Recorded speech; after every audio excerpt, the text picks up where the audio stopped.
Estamos esta tarde con Ricardo León Pastor, profesor de la Universidad Católica desde 1990. Ricardo ha impartido más de 350 seminarios sobre razonamiento, comunicación legal, litigación, y nosotros estamos hablando sobre la justicia. Imposible no dedicar unos momentos al trabajo de Ricardo. Ricardo, ¿cómo estás? Hola, buenas tardes. Qué gusto. Bien. Ricardo, bueno, esto tú lo sabes mejor que yo. Para Luis Pázar, por ejemplo, el acceso a la justicia está determinado, entre otras cosas, por el modo en que se organiza el razonamiento legal y el modo en que se expresa la comunicación legal entre jueces y ciudadanos. Tú eres uno de los principales expertos de nuestro medio en razonamiento judicial y argumentación. ¿Cómo ves, cómo valoras el estado actual del lenguaje legal, del modo en que se comunica la justicia con la sociedad? Bueno, tengo la impresión desde hace mucho tiempo ya que nuestro lenguaje legal es muy complejo, ¿no? De cara en particular al ciudadano. Probablemente esto se deba a que el paradigma comunicativo de abogadas y abogados lo hemos heredado del siglo XVIII entre nosotros, ¿no? Del antiguo, tú lo sabes esto perfectamente, César, del antiguo procedimiento escrito, basado en litigios que se producían en diferentes lugares de la colonia española y que finalmente terminaban en apelaciones que se conocían en España. De ahí que la tecnología en ese momento, la única posible era la de transcribir las actuaciones judiciales y todo el expediente pasaba por escrito. Este paradigma escrito primero y luego de un lenguaje que sin duda en el siglo XVIII era un lenguaje erudito, de los famosos letrados de la época, fue muy influyente en la formación de abogados durante el siglo XIX y también durante el siglo XX. Recuerdo muy bien cuando estábamos en las aulas universitarias, pues nuestros profesores, los más admirados probablemente, hablaban un poco más en un lenguaje más difícil, más técnico, más erudito, ¿no? Digamos, o un poco impenetrable. Y esto que confunde un poco erudición con capacidad técnica es lo que consideramos muchos abogados y abogadas en el mundo, en particular en América Latina, nos da prestigio, ¿no? El prestigio que también se ha definido sociológicamente como un prestigio vinculado a un monopolio de la profesión, que se expresa mucho en este lenguaje que no comunica, es curioso, una herramienta como el lenguaje que no comunica con el vulgo, ¿verdad? Con los no especialistas, que comunica al interior de la clase profesional, pero que ejerce monopólicamente la fuerza, la potencia, el poder del conocimiento, precisamente para no comunicar al vulgo y que para, con ello, manteniendo ese monopolio, poder lograr, digamos, el ejercicio profesional bien remunerado. Este paradigma tiene que cambiar. De hecho, en el mundo ha cambiado ya hace varias décadas. Cuando me refiero al mundo, me refiero al mundo más desarrollado. Recuerdo mucho que en el año 2008 participé en un seminario en México de una asociación que no conocí en esa época, pero que me interesó, que se llama Clarity International. Es una organización de profesores, de más de 1000 profesores en el mundo, entre los cuales hay juristas, pero también hay lingüistas, algunos jueces, que se dedican a difundir la necesidad de hablar claramente en el mundo desde el punto de vista legal. Un ejemplo muy interesante que se ha dado en diferentes lugares del mundo, mucho impulsado por Clarity International, ha sido, por ejemplo, hacer políticas de lenguaje claro en las agencias recaudadoras de impuestos. De tal manera que han hecho un before-after, ¿no? Han tomado la foto, digamos, de las comunicaciones en este lenguaje complejo de la administración pública, recaudadora de impuestos, a través de comunicaciones para animar a los contribuyentes a pagar impuestos. Una primera fotografía, luego han desarrollado una política de intervención lingüística para simplificar esas comunicaciones y hacerlas en un lenguaje ciudadano, y luego han tomado una foto del after, una foto con la comunicación nueva, mucho más ciudadana, mucho más cercana a la población, y han visto que las tasas de recaudación de impuestos suben muchísimo más mientras más clara es la comunicación. Pero sin embargo es simplemente un ejemplo de cómo un lenguaje más claro lo que genera es una comunicación más directa, y esa comunicación más directa en el terreno judicial y jurídico va a representar una, creo yo, mucha mayor y mejor vigencia de los derechos fundamentales y de los derechos ciudadanos que le asisten a todo litigante. Y creo que muchos jueces de las nuevas generaciones han asumido un lenguaje que intenta ser comunicativamente más claro, mientras que otros simplemente han quedado un poco anclados en el viejo modelo erudito, técnico, y no se han permeado con estas, digamos, nuevas corrientes ejercicio de derechos en el mundo. Ahí estamos, es complicado, depende mucho de la formación.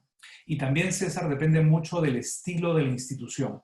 Por ejemplo, hay estilos como el del Tribunal Constitucional, donde creo que se habla un poco más claro, de la Corte Interamericana de Derechos Humanos, donde su redacción es magnífica, ¿no? Es bastante clara, tienen muy claramente desarrollada esta política de un lenguaje ciudadano, mientras que hay otras cortes administrativas, como por ejemplo el Tribunal Fiscal, donde tú te lees una razón del Tribunal Fiscal, simplemente no te enteras por qué te están embargando, y no te enteras por qué dicen que no has pagado los impuestos, o que los debes estás atrasado. Simplemente es un lenguaje sumamente confuso, sumamente oscuro, y creo que una pésima política para animar a la ciudadanía a pagar impuestos. Así que depende de la formación, pero mucho depende del ambiente institucional, cultural, de la cultura interna de cada lugar donde se desempeñan abogadas y abogados.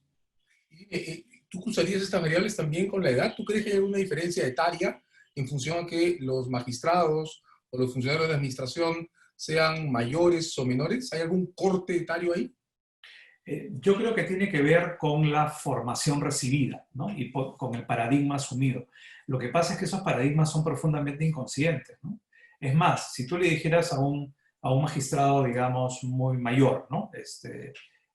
Como dicen en México, muy grande, ¿no? En términos de edad, o un funcionario de administración igualmente muy grande, añoso o añosa, y le hablaras de la necesidad de la comunicación efectiva, probablemente te lo acepte en una charla de café como una buena idea, pero de ahí a que lo vaya a hacer hay una enorme diferencia. Sí me parece que hay un corte más que de edades, yo diría de generaciones, y que las nuevas generaciones, yo lo he visto, suelen ser mucho más receptivas y mucho más abiertas a un lenguaje más comunicativo.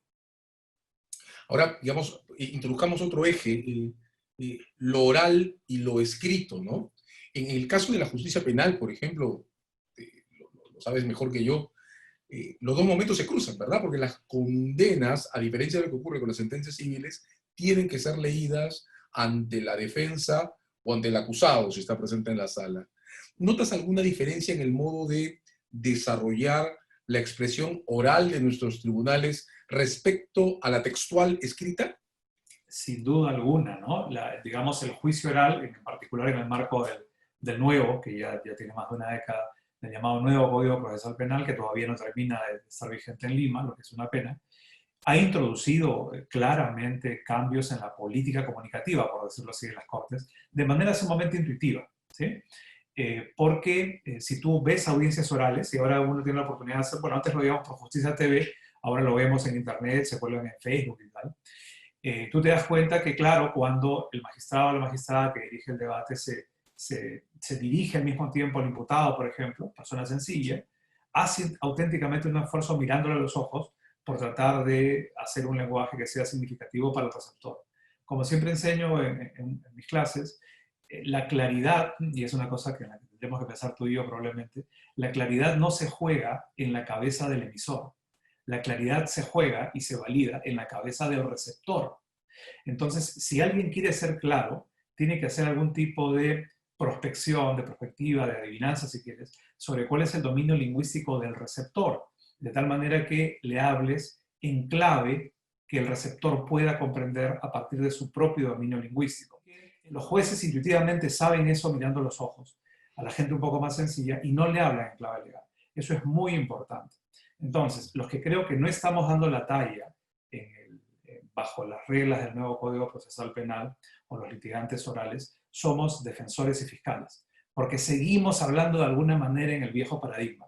Y eso introduce una disonancia que es muy extraña, y te das cuenta inmediatamente de eso cuando ves audiencias, digamos, sentado en tu sillón, sentado frente a tu computadora, a tu televisor, porque ves las diferencias de registro lingüístico, ¿no?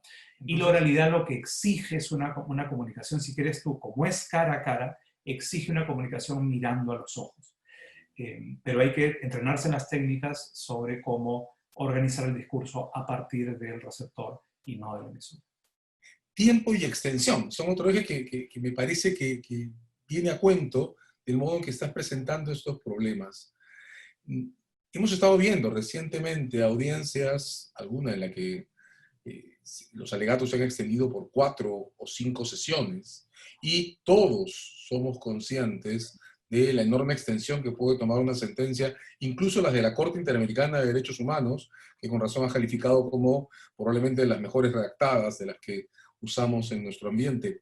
¿Afecta de alguna manera la cantidad de tiempo que toma comunicar un mensaje, el hecho que los discursos legales sean tan largos? Recuerdo mucho un caso icónico que fue la primera condena al señor Fujimori, ¿sí? Recordarás que la sentencia, que probablemente nosotros somos de los pocos que nos hemos leído toda la sentencia, era una sentencia de más de 700 folios, que impresa venía en 2 tomos, y esa sentencia, cuando la tuvo que leer don César San Martín Castro al señor Fujimori, pues no se le ocurrió empezar con la primera página, ¿no? Si no te imaginas, o sea, el señor Fujimori probablemente hubiera muerto de un paro cardíaco antes de terminarse la lectura del segundo tomo.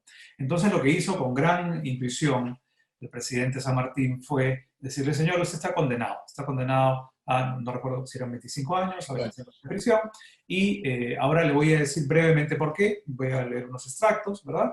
Y luego, por supuesto, se pasa notificado inmediatamente con el texto de la decisión escrita. Mi querido César, eso es lo que hay que hacer, eso es lo que siempre debió hacerse. Te tienen que decir si te van a condenar o no, te tienen que decir básicamente por qué. Y si la sentencia motivada por escrito es extensa, no tiene sentido leerla, tienen que notificártela, porque no la vas a entender bien si la estás escuchando, tienes que leerla.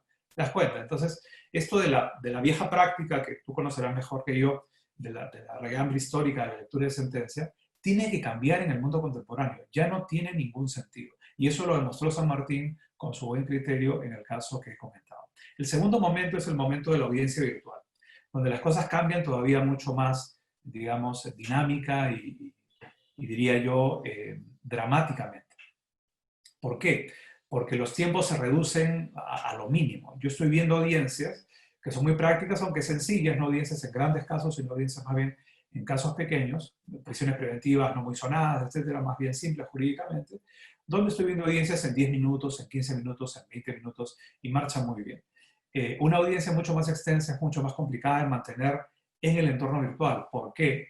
Por el agotamiento que significa estar ante una plataforma vía web, ¿no? Donde la disonancia es enorme, pero para dar la impresión de que trato de comunicar con algún sentido, estoy mirando una lucecita verde, ¿no es cierto?, en mi computadora, porque si te miro a la imagen tuya, César, que me da el monitor de mi computadora, no se va a notar que yo estoy tratando de comunicarme mirando a alguien.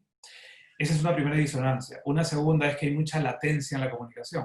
Entonces, dependiendo de la velocidad de Internet con la que esté conectado el emisor receptor, va a haber unos segundos de retraso entre el viaje de la codificación de la voz por los módems de las computadoras y el viaje de la comunicación de la imagen, igualmente por esos módems. Y la comunicación va a entrar con retraso o va a entrar de manera asincrónica, primero voz y después imagen, porque la voz viaja más rápido.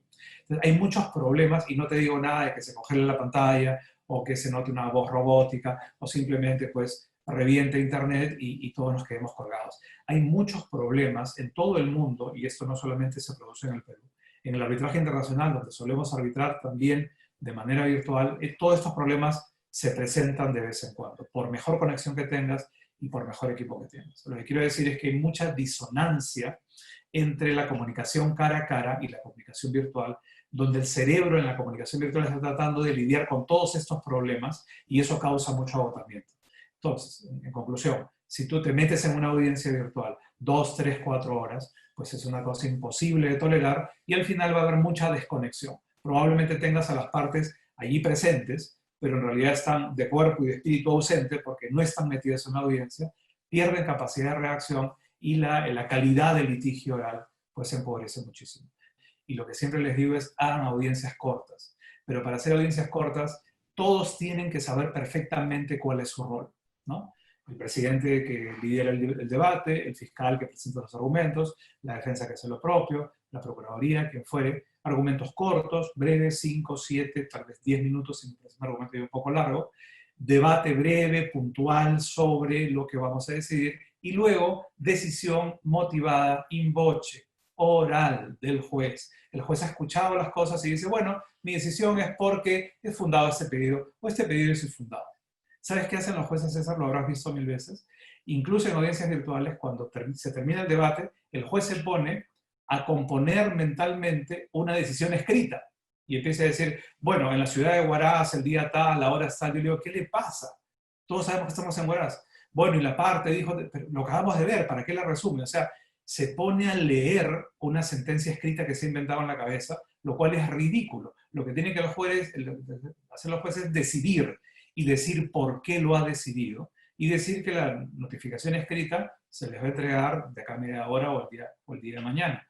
Pero tiene que decidir un poco a la americana, a la norteamericana, ¿verdad? O sea, tiene que escuchar, entender, preguntar si cabe y finalmente decidir, porque los jueces son convocados para decidir problemas, no son convocados para escribir cosas. Los jueces tienen metido en la cabeza que motivar es escribir, ya no. Motivar es dar razones, y esas razones pueden estar en un ambiente escrito o en un ambiente oral. Y si son en un ambiente oral, las claves de comunicación son completamente diferentes a las claves de comunicación escrita. De hecho, las vías digitales son herramientas, ¿no? Y las herramientas sirven para algunas cosas y no sirven para otras, ¿no? ¿Tú sentirías, Ricardo, que todavía estamos atrapados o que llegamos a este ciclo que de varias maneras se marca por la intervención abrupta de los espacios digitales en la justicia pública, ¿verdad? ¿Dirías que llegamos a este ciclo todavía anclados en una suerte de cultura del papel? Nosotros tenemos una conexión, y mira que es profundo esto, ¿eh? No es solamente simbólico, no solamente es cultural, es neurológico. Tenemos una conexión mano-cerebro, ¿no? Entonces tenemos que tocar el papel, nos gusta el papel, nos cuesta leer electrónicamente, aunque nos vamos habituando con mucha dificultad, pero nos cuesta. Para nosotros leer y eventualmente disfrutar el documento sea tocarlo. Bueno, y nuestro aprendizaje en la escuela desde chiquitos ha sido de tocar el papel, ha sido de rayar el papel, ¿no es cierto?, resaltarlo, hacer notas de colores, y si no nos sentíamos, no sé si te pasaba, pero a mí me pasa, yo no sentía que aprendía, si no rayaba mi papel y lo subrayaba y le ponía colores y escribía, y luego para acordarme escribía resúmenes, otros hacían dibujos, otros hacían esquemas, pero la conexión es una conexión de un circuito neurológico mano-cerebro, mano-cerebro, zona de memoria. Eso tenemos que reaprenderlo. Lo que pasa es que romper circuitos neurológicos es difícil. Reaprender por eso es tan difícil. Sin embargo, no es imposible, ¿no? Las generaciones anteriores a los millennials tienen muchos problemas con una cultura que es más y más digital, número uno. Los millennials no, porque nacieron con la tablet bajo el brazo. Ahora es impresionante, ¿no es cierto? Pero claro, ellos ya les parece muy raro tomar un objeto al cual nosotros le llamábamos libro, ¿no? Probablemente ya no tomen ese objeto físico. Ellos consultan Amazon, bibliotecas, los recursos en línea, y con eso están muy cómodos, y lo hacen desde su cama. Es realmente cómodo. Para nosotros, mira tu biblioteca, mira la mía, pues tener esto es no solamente un símbolo de que aparentemente hemos leído algunas cosas, sino que es parte de nuestro cerebro, es parte de nuestra memoria, ¿no? Sin embargo, si quieres tú ir virtual en la audiencia judicial o en la audiencia arbitral, tienes que ir electrónico también en el expediente. Si no, tampoco tiene sentido. He visto muchas fotos, con esto termino mi comentario, una jueza en Facebook icónica, que muy linda, y publicó muy inocentemente una fotografía hace unas semanas, donde ella decía, mi primera audiencia virtual. Entonces estaba en su casa con una mesa muy linda, su laptop, veía muy bien arreglada, con su cinta, etcétera, muy elegante, y con su expediente, su tomo grandazo, ese expediente físico. ¿No? Me hacía reír mucho la fotografía, porque nuestra inocente jueza no ha entendido que las partes no tienen el expediente. En consecuencia, tienen un enorme problema sobre el derecho a probar, que significa acceder al expediente, no al falso expediente que probablemente tengan las partes. Así que hay que ir todo electrónico, hay que hacer los expedientes, como este proyecto famoso del eje, del expediente judicial electrónico, hay que hacerlo bien. Si no tenemos eje, hay que hacer expedientivo electrónico con principales piezas, todo escaneado, un enlace en línea disponible para todas las partes. De tal manera que tengamos una pantalla con los rostros, ¿no es cierto? Y los justos parlantes que digo, somos ahora en lo que nos hemos convertido, ¿no es cierto? Ya no tenemos nuestra estatura total, ahora somos pequeños justos que parlan, por un lado, y por otro lado, otra pantalla probablemente con el expediente electrónico. Son dos recursos mínimos para poder intentar hacer las cosas hoy día razonablemente bien.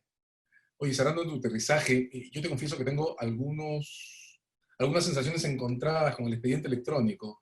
Me provoca temor el riesgo de que lo que estemos haciendo sea convertir en PDFs nuestra cultura escrita, ¿no? Y que el expediente termine cobrando una centralidad mayor que la que representa la narración, el hecho las relaciones en discusión y, digamos, de alguna manera hagamos algo parecido a lo que comentábamos cuando tú enseñabas razonamiento en la universidad, cuando estábamos muy jóvenes, ocurría cuando se reemplazaban las Remington por computadoras que se usaban como Remington, pero con pantalla, ¿no? Tú no encuentras un riesgo en la sobreestimación. No digo no uso, pues es imposible no digitalizar expedientes, pero en la sobreestimación del expediente electrónico como factor de reforma o de cambio en el comportamiento judicial. Sin duda, ¿no? Pero ten en cuenta, César, que, digamos, es un poco la vocación humana, ¿no?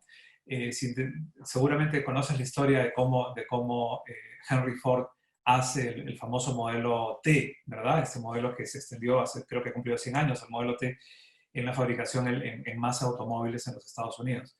¿Qué hizo? Pues reemplazó los caballos por un motor.